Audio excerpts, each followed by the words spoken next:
and welcome to Karen's Kitchen.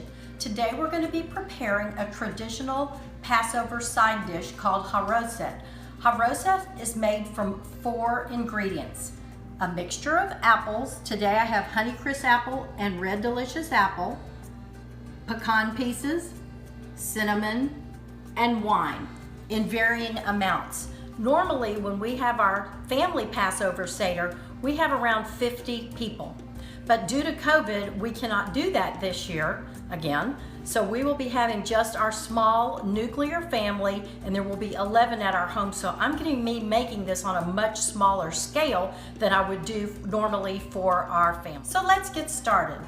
I've already peeled the apples. Today I'm using 2 different kind of apples. I've got Honeycrisp apples and Red Delicious apple, but any combination that you like, you can use.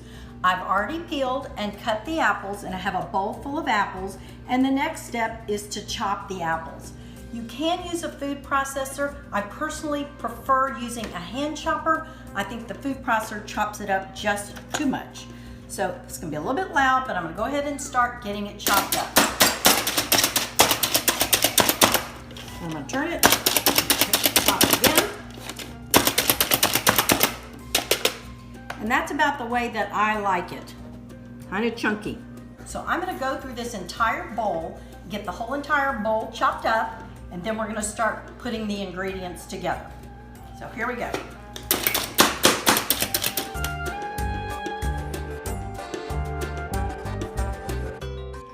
So my apples are chopped and I'm ready to put the rest of the ingredients together.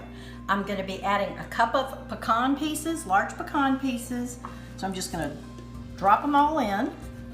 I'm gonna be adding cinnamon, and as I always tell you, we like a lot of cinnamon, so I'm gonna be putting quite a bit of cinnamon in here. I'm gonna stir it around, and then I'm gonna add some more. It smells so good. And then I'm gonna add the wine. If you're making this for just children, you can certainly make it with grape juice. The wine will not be cooked out, so you will be getting the actual alcohol from the wine. Okay, so a little bit more of the cinnamon.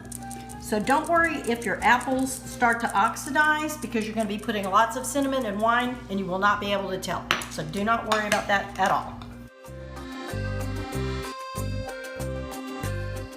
I always make this a day in advance, so that the flavors are allowed to blend together. I just refrigerate it overnight, and then I toss it around again, and I adjust the taste with either more cinnamon or more wine, depends on what I need. So today I've got 2 options. I've got Manischewitz kosher for Passover Concord grape, and I've got the blackberry. For my Charoset, I usually use the Concord grape, and typically I have so much that I use a whole bottle of wine. I'm not going to use that much today because I'm making a much smaller amount, but I don't measure it because it just depends on what you need. So you just start pouring it in, and then I'm going to stir it around, and then I'm going to add some more apples. I couldn't fit it all in the bowl. I'm going to add more cinnamon. I can tell by looking at it, it doesn't have enough cinnamon.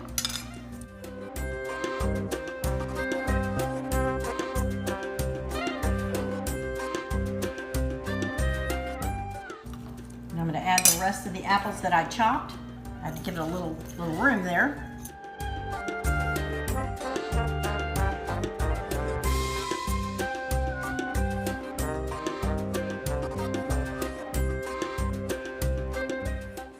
I can also see for my family that we will need more nuts.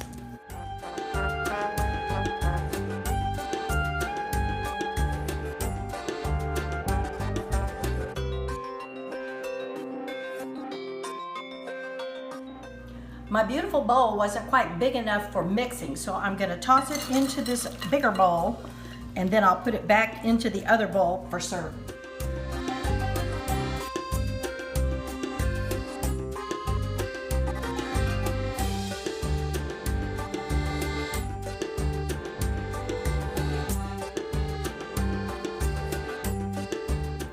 The Charoset is mixed up. Now I'm going to chill it overnight and adjust the seasoning, adding more pecans, adding more wine if necessary, and adding more cinnamon. So this has just been prepared, so the flavors have not been allowed to blend yet.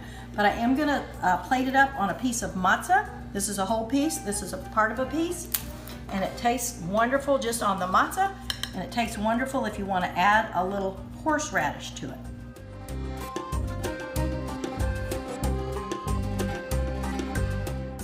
Happy Passover. Thank you for coming to Karen's Kitchen. I hope you had fun. I'll see you next time. Bye. Enjoy.